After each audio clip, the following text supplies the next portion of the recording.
১৯৮১ সালের ৩০ মে ভোরে চট্টগ্রামে এক সামরিক অভ্যুত্থানে নিহত হয়েছিলেন বিএনপির প্রতিষ্ঠাতা এবং তৎকালীন রাষ্ট্রপতি জিয়াউর রহমান।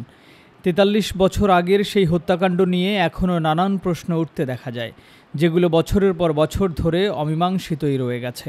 জিয়াউর রহমানের মৃত্যুর পর একের পর এক ঘটনা ঘটতে থাকে, যার মাধ্যমে কয়েক মাসের মধ্যেই নাটকীয়ভাবে ক্ষমতার কেন্দ্রে চলে আসেন তৎকালীন সেনাপ্রধান লেফটেন্যান্ট জেনারেল হুসেইন মোহাম্মদ এরশাদ। ঘটনার আগের দিন অর্থাৎ ১৯৮১ সালের ২৯শে মে তৎকালীন রাষ্ট্রপতি জিয়াউর রহমান ২ দিনের সফরে চট্টগ্রাম গিয়েছিলেন।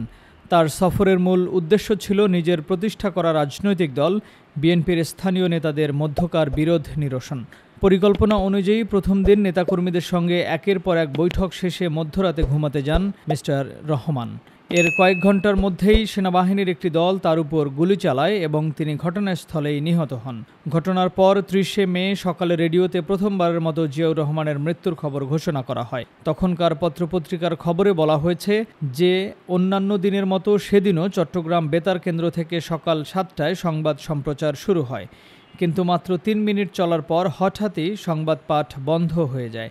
এর কিছুক্ষণ পর চট্টগ্রাম সেনানিবাসের তৎকালীন general officer commanding major general Abul মঞ্জুরের বরাত দিয়ে রাষ্ট্রপতি জিয়াউর রহমানের নিহত হওয়ার খবর প্রচার করা হয়। এই খবর প্রচারের আগ পর্যন্ত চট্টগ্রামের সাধারণ মানুষ এবং স্থানীয় প্রশাসনের বেশিরভাগ কর্মকর্তারা জিয়াউর রহমানের মৃত্যুর ব্যাপারে নিশ্চিতভাবে কিছু জানতেন না বলেও তৎকালীন পত্রপত্রিকার খবরে বলা হয়েছে।